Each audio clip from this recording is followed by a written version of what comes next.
The iron shackles bit into Cordelia's wrists as Mayor Grimwold yanked her toward the wooden platform in Dust Falls Town Square. Her feet stumbled on the rough-hewn planks, but her chin remained high despite the jeers from the gathered crowd. Behold! Grimwald's voice boomed across the square. This is what becomes of women who dare defy the natural order. Cordelia Ravencrest thought she could run her late father's ranch better than any man. The chains rattled as Cordelia straightened, her emerald eyes scanning the sea of hostile faces. Most looked at her with disgust or pity, but then her gaze locked onto a pair of steel-blue eyes beneath the brim of a black Stetson. The stranger leaned against a hitching post, his weathered leather duster hanging loose over broad shoulders. Unlike the others, his expression held no judgment only a burning intensity that made her pulse quicken. She refused 3 perfectly suitable marriage proposals, Grimwold continued, his pudgy face red with exertion. Insisted she could manage cattle and land like some common man. A tomato splattered against Cordelia's shoulder, but she didn't flinch. The cowboy's jaw tightened, his gloved hand moving instinctively toward the Colt .45 at his hip. The bank has foreclosed on the Ravencrest property, the mayor announced triumphantly. This demonstration serves as a warning to any other women who might harbor such foolish notions of independence. Another projectile flew toward the platform, a rotten apple, but the cowboy moved with lightning speed. His hand shot up, catching the fruit midair before it could strike Cordelia. The crowd murmured in surprise as he stepped forward, his spurs jingling against the dirt.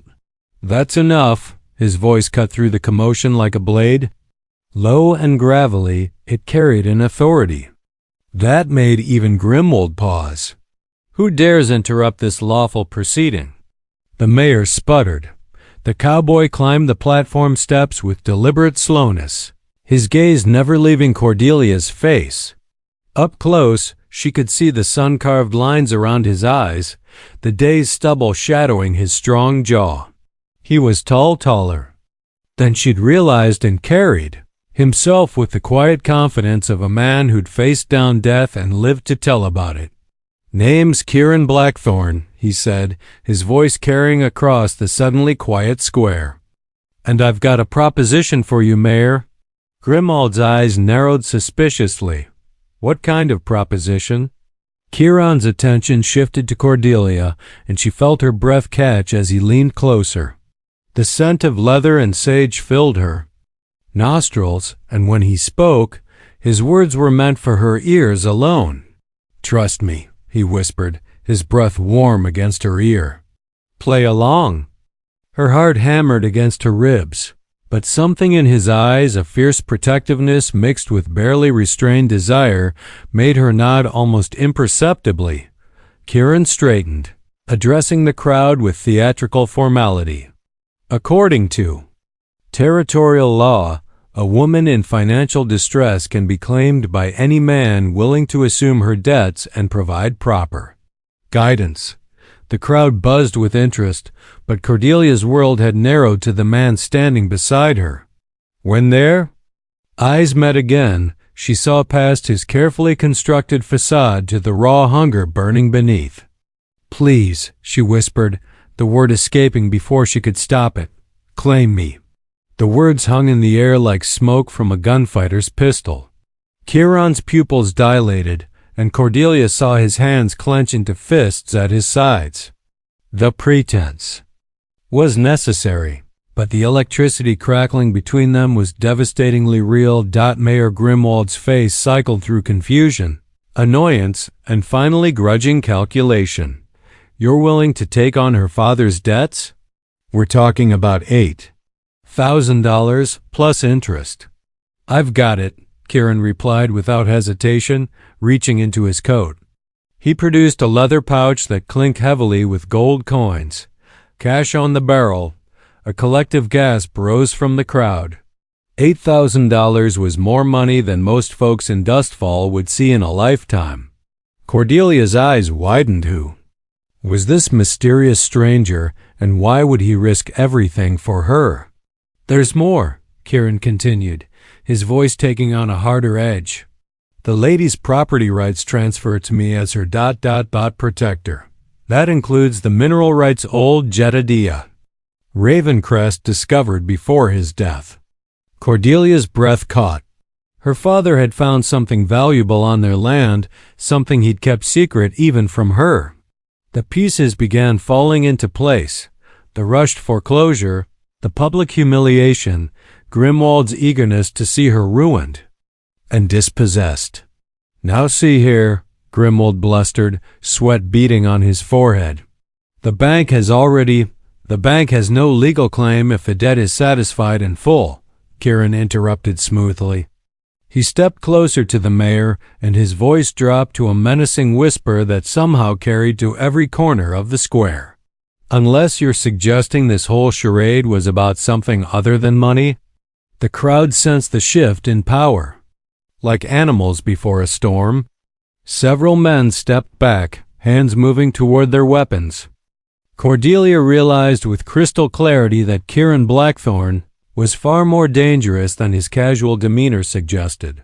Grimwald's political survival instincts kicked in. Faced with undeniable payment and growing public scrutiny, he had no choice but to concede. Very well, he said through gritted teeth. The debt is satisfied. Miss Ravencrest is ... claimed. As the mayor fumbled with the shackle keys, Kieran leaned close to Cordelia again. Can you ride? He murmured. Better than most men, she replied, pride flickering in her green eyes. Good. We need to get out of here. Fast. The chains fell away with a metallic clatter, and Kieran immediately shrugged out of his duster, draping it around Cordelia's shoulders. The leather was warm from his body heat and carried his intoxicating scent. As she pulled it close, she felt something hard in the inner pocket, another gun, she realized. My horse, she whispered urgently. Tempest. She's in the stable behind Carson's store. Kieran nodded curtly. Get her. Meet me at the old Spanish mission ruins outside town, 1 hour. Before she could ask questions, he was moving, vaulting off the platform with athletic grace. His black stallion waited nearby, and he swung into the saddle with fluid efficiency. The crowd parted as he rode toward them, and Cordelia saw several men touch their hat brims in involuntary respect. Ma'am, Kieran tipped his hat to her, but his eyes burned with unspoken promises. Then he was gone, leaving only dust and the lingering echo of hoofbeats. Cordelia gathered the duster closer and walked through the dispersing crowd with her head held high. She could feel their stares like brands on her skin, some sympathetic, others openly hostile. But none of that mattered now.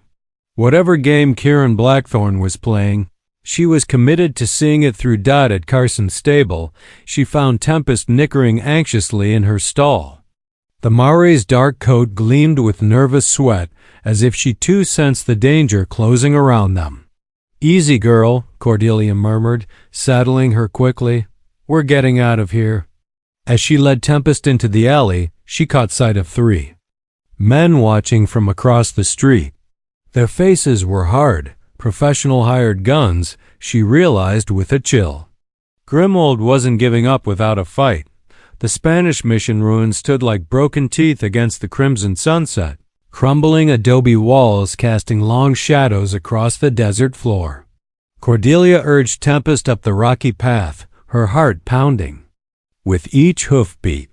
She'd made the ride in 45 minutes, pushing her mare hard to avoid the men she'd spotted following her out of town. Kieran was already there, his stallion grazing peacefully near the old bell tower. He stood with his back to her, studying the darkening horizon, but she knew he'd heard her approach by the subtle shift in his stance. You weren't followed, he said without turning around. It wasn't a question. I lost them at Devil's Canyon. Cordelia replied, dismounting and leading Tempest to water at the old stone fountain. But they'll pick up our trail soon enough. They? Kieran finally faced her, his expression sharp with concern. 3 men. Professional killers, by the look of them. She studied his weathered features in the fading light. Just who are you? Kieran Blackthorne? And don't tell me you're just a drifting cowboy who happened to have $8,000 burning a hole in his pocket. A ghost of a smile played at his lips. Perceptive. Your father would have been proud. You knew him? Jedediah saved my life once, down in Mexico. Pulled me out of a federal prison when I was too young and stupid to know better. Kieran's expression grew somber. I owed him a debt. Cordelia felt pieces of the puzzle clicking into place, but the picture they formed was far from complete. That still doesn't explain the money or how you knew about the mineral rights. Your father sent me a letter 3 months ago. Said he'd struck silver on his land, a rich vein that could fund a small army. He was scared, Cordelia. Said men were already sniffing around, asking questions. Her breath caught. The bank foreclosure was orchestrated by someone who knew exactly what Jedediah had found. Someone with enough influence to rush the paperwork and stage that public humiliation today. Kieran's voice hardened. They wanted you discredited, dispossessed, and ideally married off to someone they could control. But you spoiled their plan. She stepped closer, drawn by the intensity radiating from him like heat from a forge. For now. His gaze dropped to her lips, then snapped back up. But they won't give up easily. There's too much money at stake. The tension between them crackled like electricity before a thunderstorm. Cordelia found herself remembering the moment on the platform when he'd leaned close, the way her pulse had skyrocketed at his whispered words. The pretense of claiming her had been necessary, but the desire in his eyes had been achingly real. Why? She asked softly. Why risk everything for someone you'd never met? Kieran was quiet for a long moment, his internal struggle playing out across his sharp features. Because I've spent 10 years drifting, fighting other people's wars, collecting other people's debts. When I got your father's letter, it was the first time in a decade someone asked me to protect something instead of destroy it. He paused, his voice dropping to a husky whisper. And because the moment I saw you up on that platform, chin up and fire in your eyes despite those chains, I knew I'd found something worth fighting for. Cordelia's heart stuttered. She'd never heard words spoken with such raw honesty. Kieran. We should keep moving, he said abruptly, turning away. They'll have trackers, and this place is too exposed. But Cordelia caught his arm, her fingers wrapping around his wrist. Even through his shirt sleeve, she could feel the rapid pulse of his heartbeat. Wait! He went very still under her touch. When he looked back at her, the careful control he maintained had cracked, revealing the fierce longing beneath. On that platform today, she said, her voice barely above a whisper, when you told me to trust you, I felt something I've never felt before. Cordelia. Her name on his lips sounded like a prayer and a curse rolled into one. I meant what I said, she continued, stepping closer until she could feel the heat of his body. When I whispered please, claim me, I meant it. The last thread of Kieran's restraint snapped. His hands came up to frame her face, thumbs tracing the elegant line of her cheekbones. You don't know what you're saying. I'm not a good man, Cordelia. I've done things. She silenced him by pressing her lips to his, and the world exploded into sensation. The kiss was hungry, desperate. 10 years of loneliness and longing poured into the connection between them. When they finally broke apart, both were breathing hard. I don't care about your past, she whispered against his lips. All I care about is right now. In the distance, the sound of approaching hoofbeats shattered their fragile moment of peace. Riders. Kieran breathed, his hands dropping to his guns. At least 6 of them, coming fast from the east. Cordelia's training kicked in as she grabbed Tempest's reins. Growing up on a ranch meant learning to think quickly under pressure. The old mine shaft, she said urgently. half a mile north. We can lose them in the tunnels."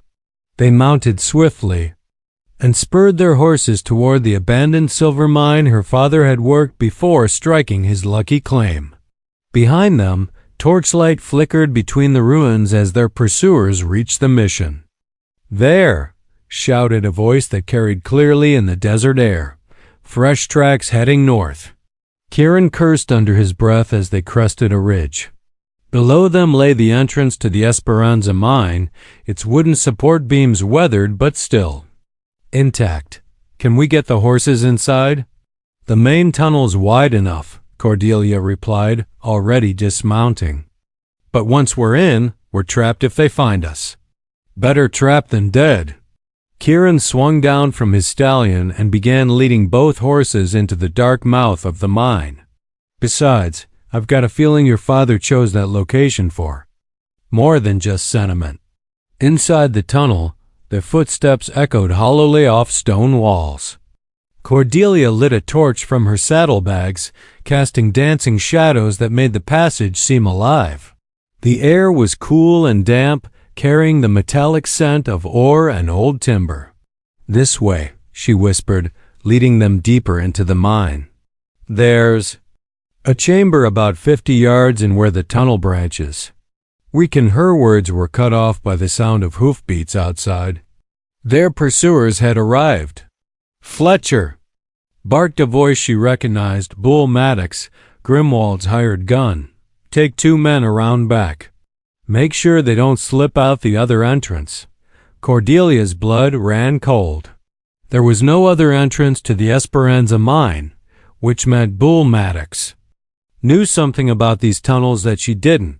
Kieran seemed to read her thoughts. "Your father's letter mentioned he'd made some modifications to the old workings, said he'd prepared for trouble." They reached the chamber just as the first of the pursuers entered the mine. The space was larger than Cordelia remembered, with several passages branching off into darkness. But what caught her attention was the pile of equipment stacked against one-wall dynamite, fuses, and mining tools that definitely hadn't been there the last time she'd visited. "He was planning something," she whispered, examining her father's cache. "Or someone," Kieran replied grimly. He'd drawn his Colt and was listening intently to the approaching footsteps. "They're spreading out, checking each passage." Cordelia's mind raced. Her father had been a careful man, methodical in everything he did. If he'd stockpiled explosives here, it was for a specific reason. Her gaze fell on a leather journal tucked beneath the dynamite, and she grabbed it with trembling fingers. First page bore her father's familiar handwriting. "If you're reading this, Cordelia, then they've made their move. The silver vein isn't just valuable, it's the key to something much bigger. Follow the map to the truth." A rough sketch showed the mine's layout, but with additional tunnels marked that didn't match her memory. One passage was labeled, "The Real Prize," and led deeper into the mountain than any mine shaft had a right to go. "Kieran," she breathed, showing him the journal. "Look at this." His eyes widened as he studied the map. "That's not a silver mine. It's a weapons cache," finished a new voice from the tunnel entrance. They spun to find a figure silhouetted against the torchlight, not Bull Maddox, but a woman in riding clothes, her auburn hair pinned back severely. She held a derringer with practiced ease, though her expression seemed more resigned than hostile. "Victoria Ashford," Cordelia gasped, recognizing the banker's daughter. "What are you doing here?" "Cleaning up my father's mess," Victoria replied bitterly. "Did you really think the bank foreclosure was about money? Your father stumbled onto something that could change the balance of power in the entire territory." "The weapons," Kieran said quietly. "Jedediah found a Confederate arms depot." Victoria nodded grimly. "Hidden since the war's end.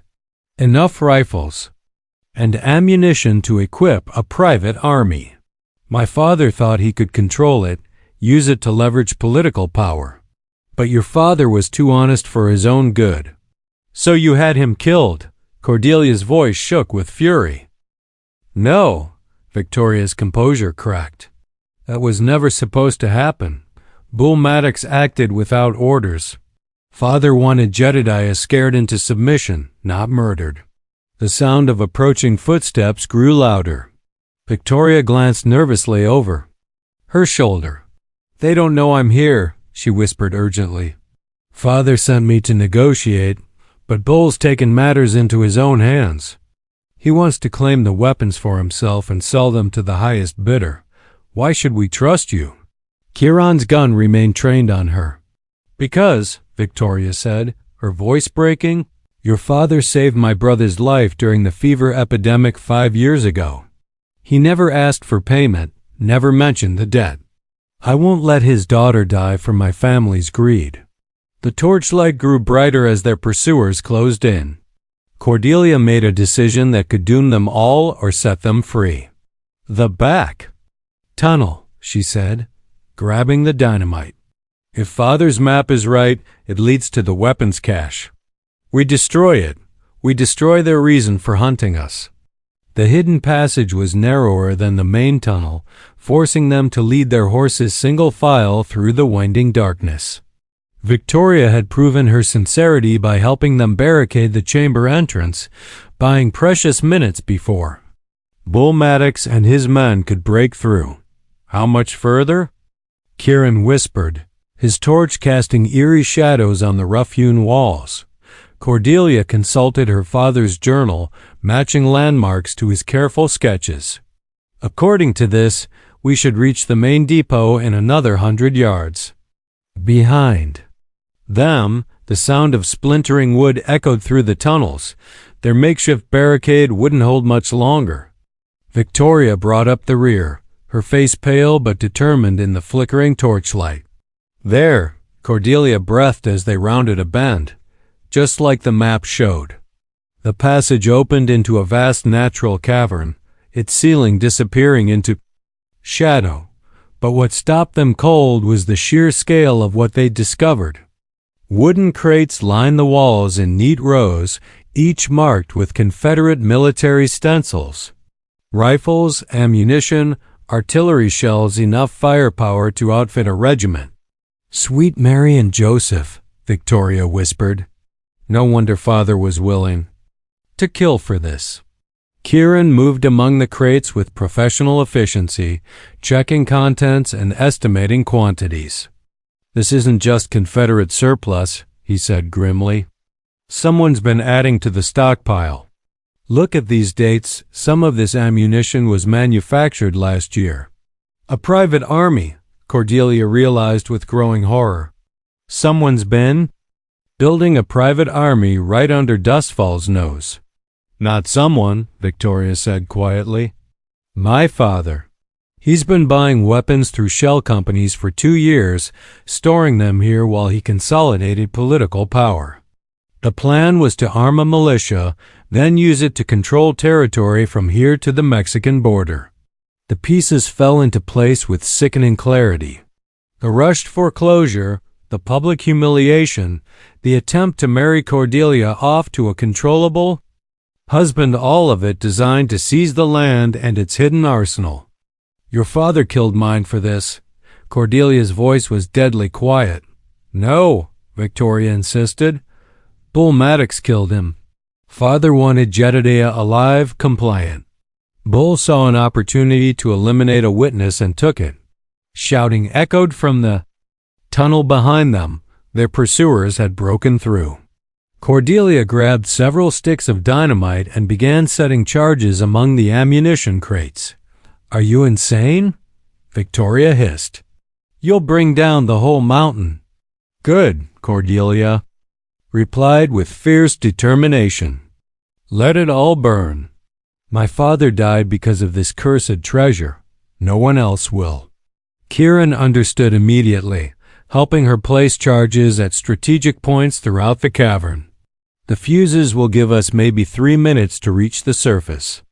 There's got to be another way out. There is, Victoria said reluctantly. Father showed me once. Natural chimney leads up to the ridge above the mine. But it's a dangerous climb. More dangerous than staying here with Bull Maddox? Kieran asked dryly. Victoria conceded the point. As Cordelia lit the first fuse, the banker's daughter led them to a narrow crevice in the cavern's far wall. The opening was barely wide enough for a person, angling upward into darkness. "Ladies first," Kieran said, but Cordelia shook her head. "You go ahead. Light our way." She pressed something into his hand, a second torch from her saddlebags. "I'll be right behind you." The climb was treacherous, loose rock and narrow ledges making every step a potential disaster. Behind them, the fuses burned steadily toward destruction. Ahead, a faint gleam of starlight marked their escape. They were 50 feet up when the first explosion shook the mountain. The concussion knocked Victoria from her precarious handhold, but Kieran caught her wrist just as she started to fall.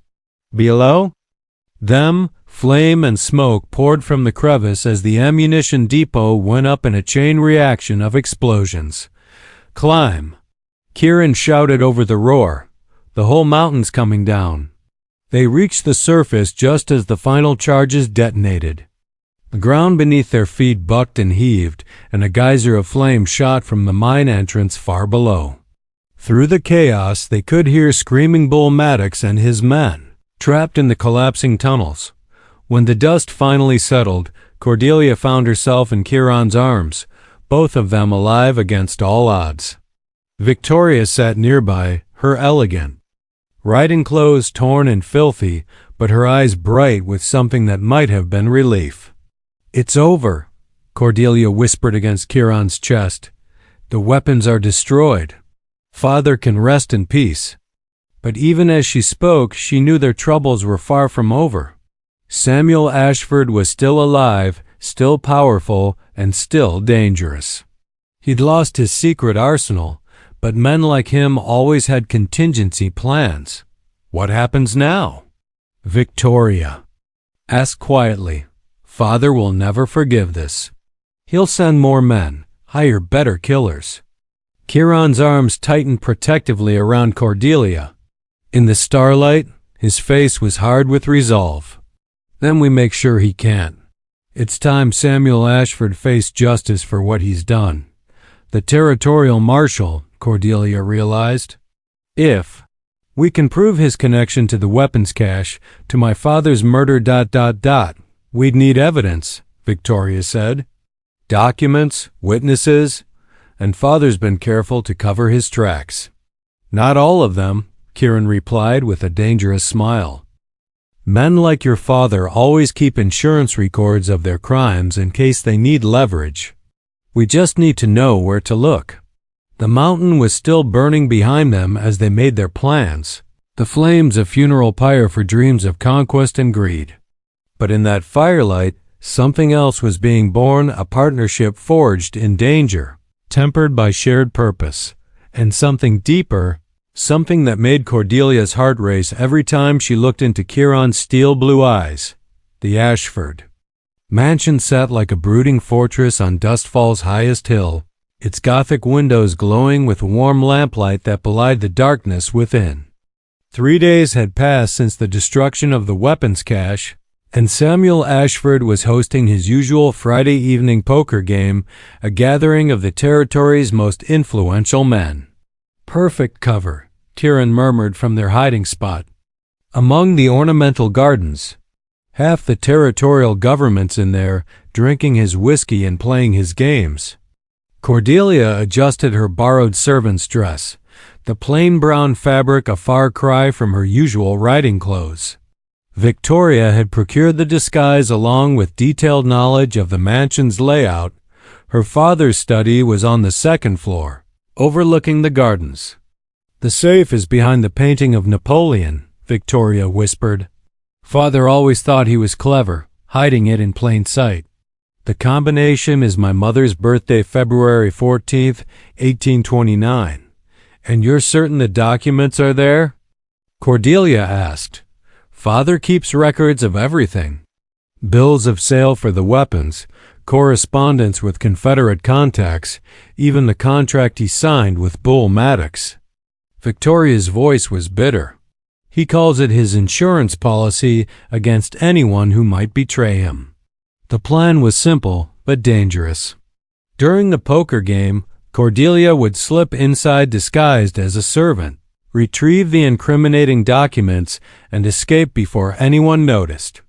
Kieran would wait in the gardens as backup, ready to create a distraction if things went wrong.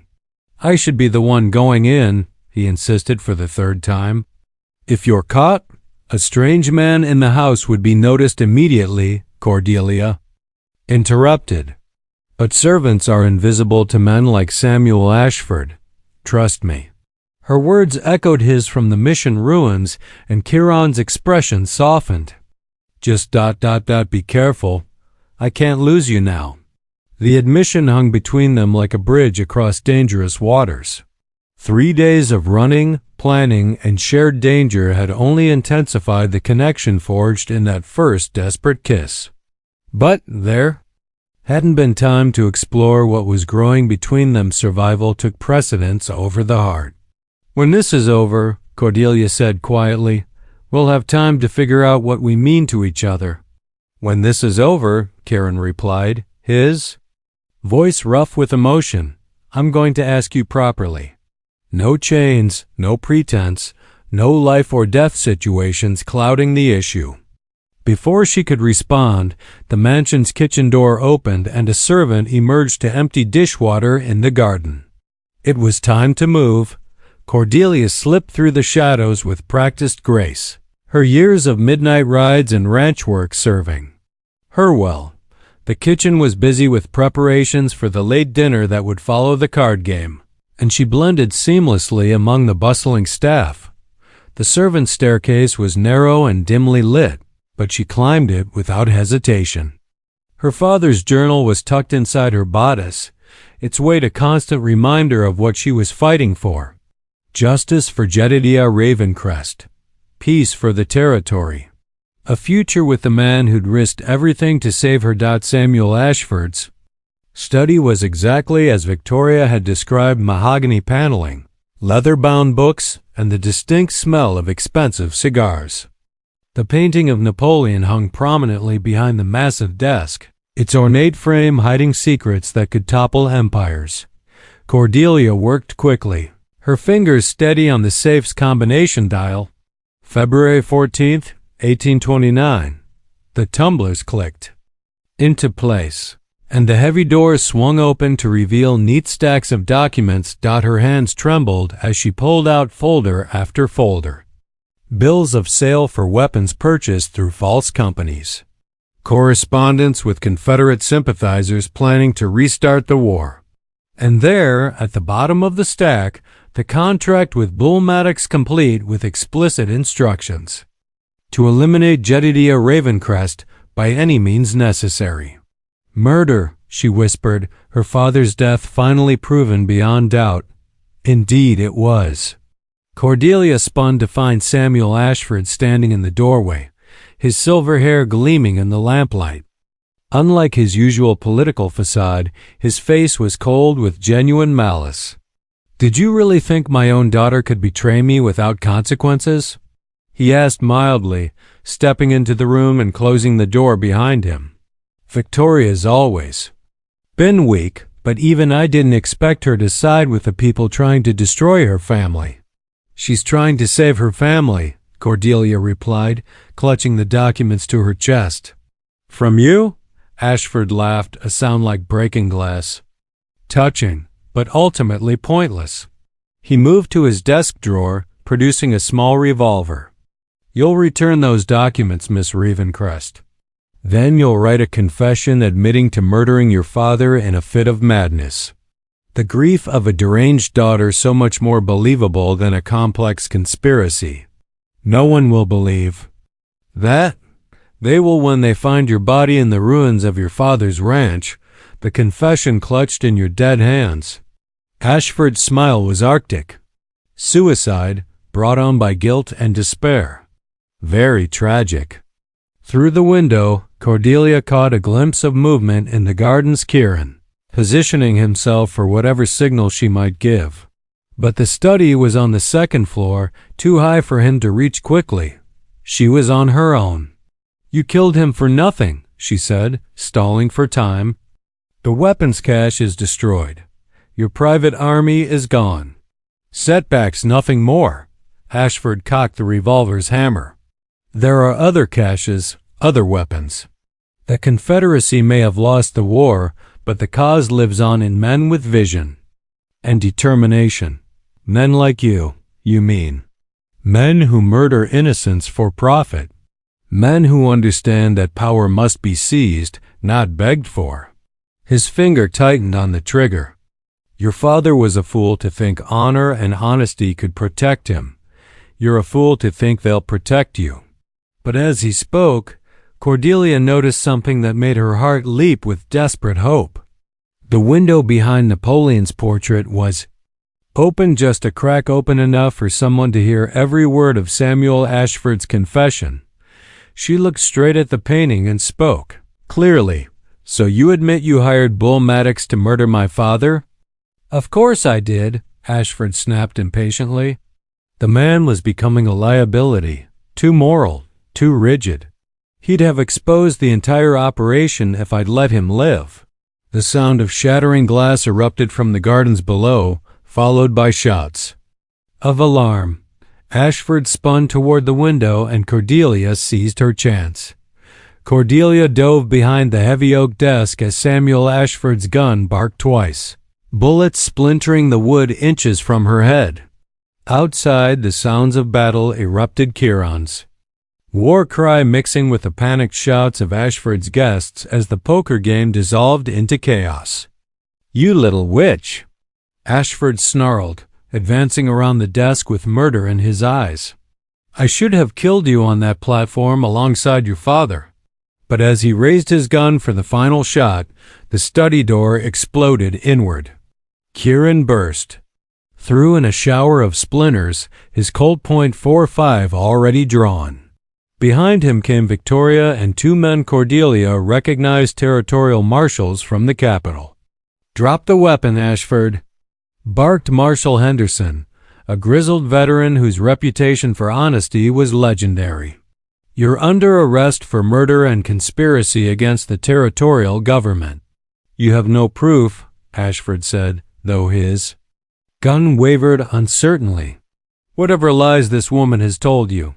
"We heard every word," Marshal Henderson interrupted. "Your confession was quite detailed. Murder, weapons trafficking, conspiracy to restart the Confederate rebellion. That's enough to hang you 3 times over." The fight went out of Samuel Ashford like air from a punctured balloon. His gun clattered to the floor as he slumped into his chair, suddenly looking every one of his 60 years. "Victoria," he whispered to his daughter, who stood in the doorway with tears streaming down her face. "How could you betray your own blood?" "Because you stopped being my father the day you became a murderer," she replied, her voice breaking. "I won't let you destroy any more innocent lives." Marshal Henderson stepped forward to place shackles on the broken man. "Samuel Ashford, you're under arrest for the murder of Jedediah Ravencrest and conspiracy against the territorial government of New Mexico. You'll be transported to Santa Fe to stand trial." But Cordelia barely heard the formal charges. She was focused entirely on Kieran, who stood across the room with his gun still drawn, his steel blue eyes blazing with protective fury. The moment their gazes met, everything else faded away. "Are you hurt?" he asked, holstering his weapon and moving toward her. "No," she breathed, rising from behind the desk. "But how did you—" "The marshals. Victoria sent word to Santa Fe 3 days ago," he explained, reaching out to cup her face in his calloused hands. "She knew her father wouldn't stop, that we'd need federal intervention to end this." "The marsh,"